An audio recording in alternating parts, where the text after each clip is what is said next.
Shalom saudaraku, berjumpa lagi bersama dengan saya, Gembala Jemaat Gereja Isa Al-Masih Lawang, Light Generation, dalam program Sapa Jemaat di Rumah. Tetap semangat, tetap berpengharapan, dan harus selalu yakin menjadi pemenang-pemenang di dalam Tuhan kita, Yesus Kristus.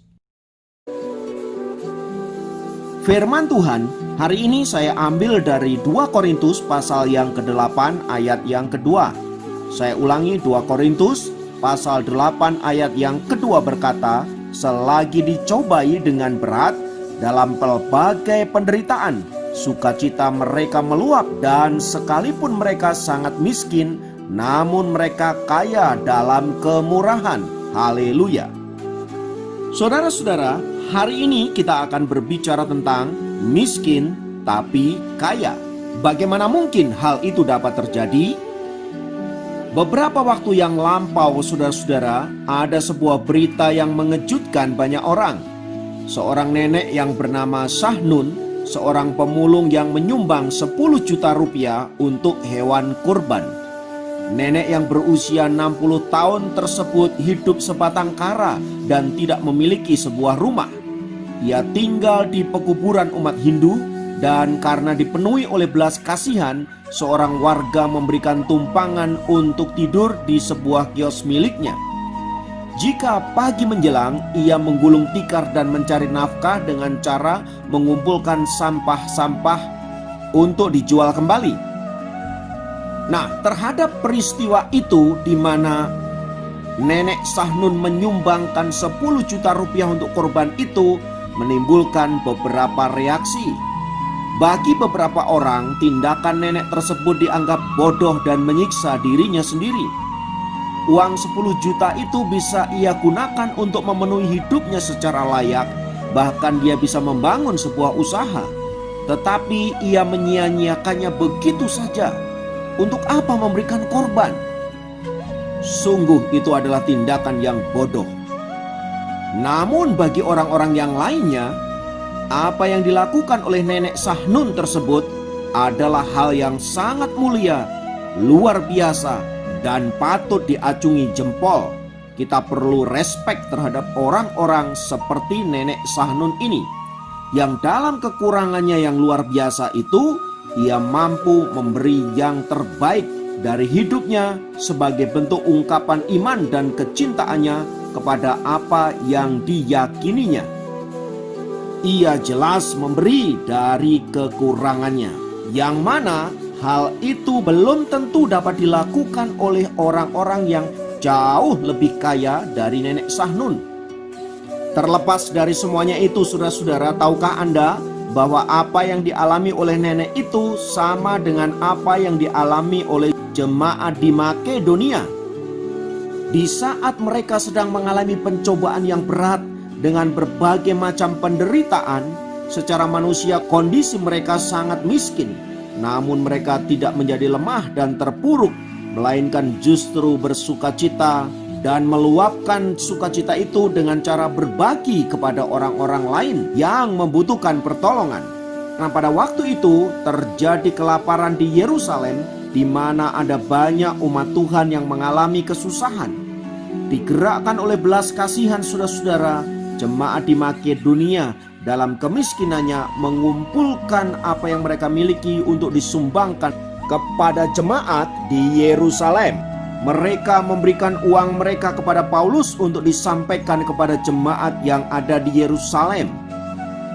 Ketika Paulus merasa keberatan atas tindakan itu, mengingat keadaan mereka sangat miskin, justru mereka memaksa Paulus untuk bisa terlibat di dalam memberikan pertolongan kepada jemaat yang ada di sana. Dahsyatnya, saudara-saudara, mereka memberi lebih banyak dari apa yang mampu mereka berikan.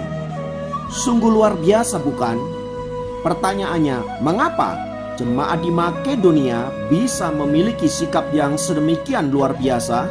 Karena bagi jemaat di Makedonia, memberi bukan soal apa yang mereka miliki, melainkan bentuk penyembahan kepada Allah yang Maha Tinggi dengan cara memperhatikan dan membagi hidup mereka kepada orang-orang yang membutuhkan.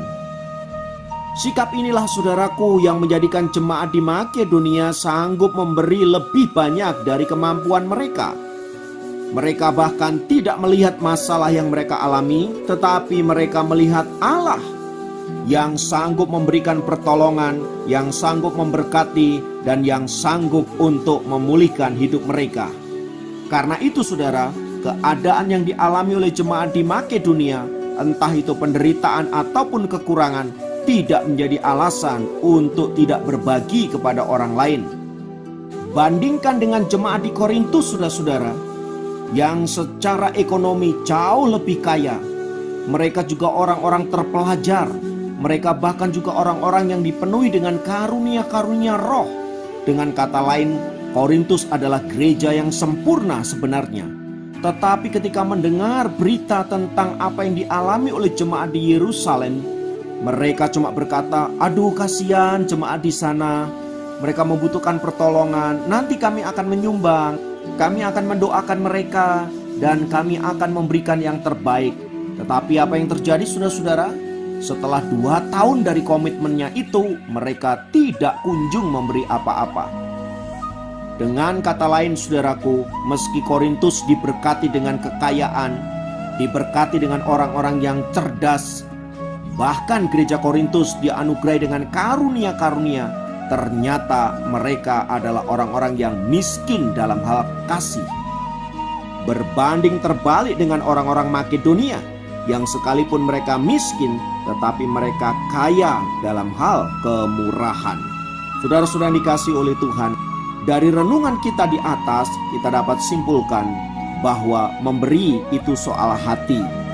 Ini tidak hanya berbicara soal apa yang saya punya dan dapat saya bagikan ke orang lain, tetapi adalah apakah hati saya dipenuhi dengan kemurahan, dan hati yang murah itu kemudian saya bagikan ke orang lain. Dari renungan firman Tuhan di atas, saudara-saudara, kita dapat menyimpulkan bahwa pertama, memberi adalah soal hati.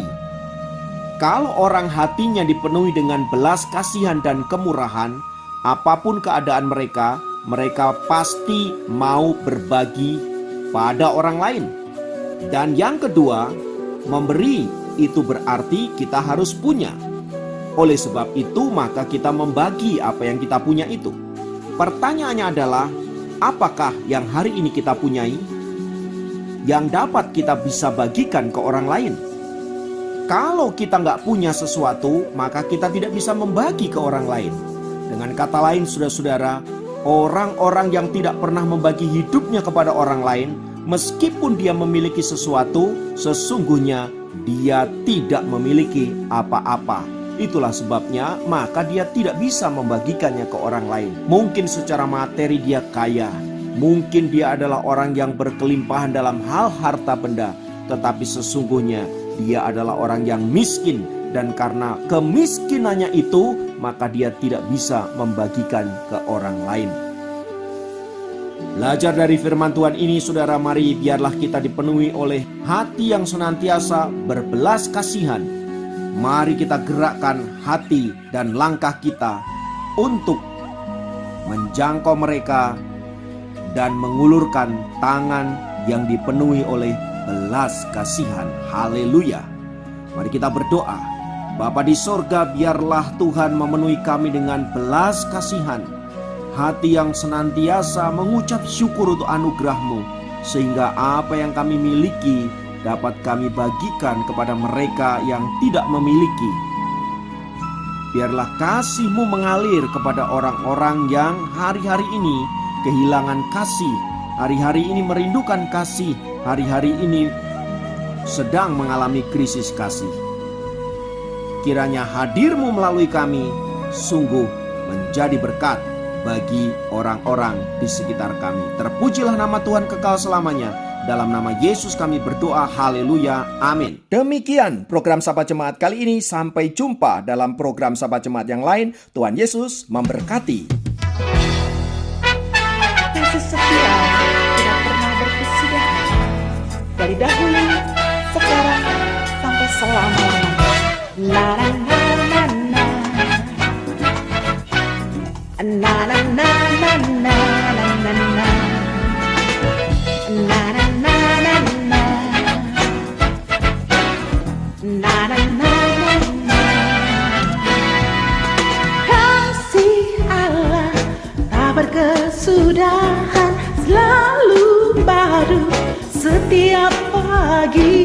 rahmat-Nya pun tak pernah berakhir seumur hidupku.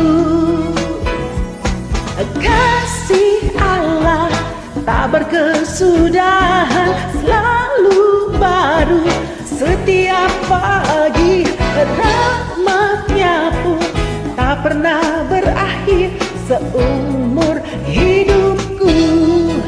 Dengan sukacita ku kan menari, dengan sorak-sorai memuji, ku naikkan pujian haleluya, nyanyi bagi Dia Sang Raja, nyanyi bagi Dia Sang Raja.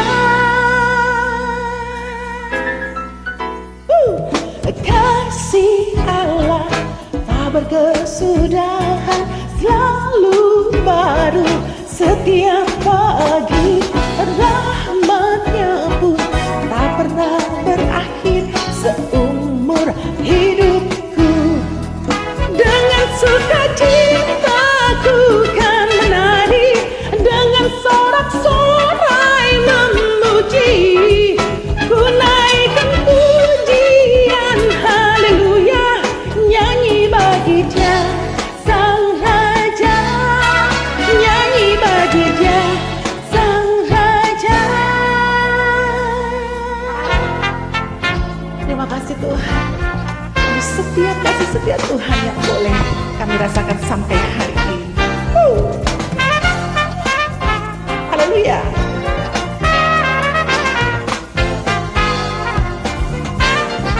Dengan sukacita ku kan menari, dengan sorak-sorai memuji, ku naikkan pujian haleluya, nyanyi bagi Dia Sang Raja, nyanyi bagi Dia Sang Raja.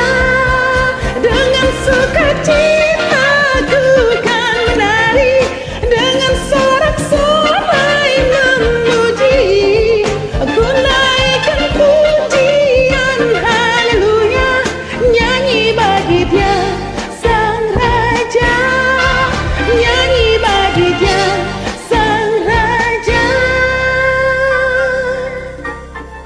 Dengan sukacita ku kan menari, dengan sorak-sorai memuji, ku naikkan pujian haleluya, nyanyi bagi Dia Sang Raja, nyanyi bagi Dia Sang Raja.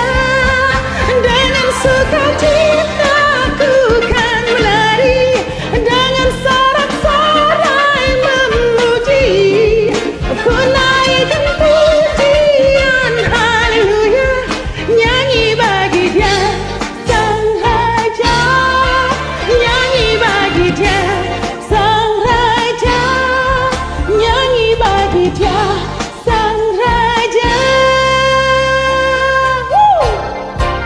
Selamanya.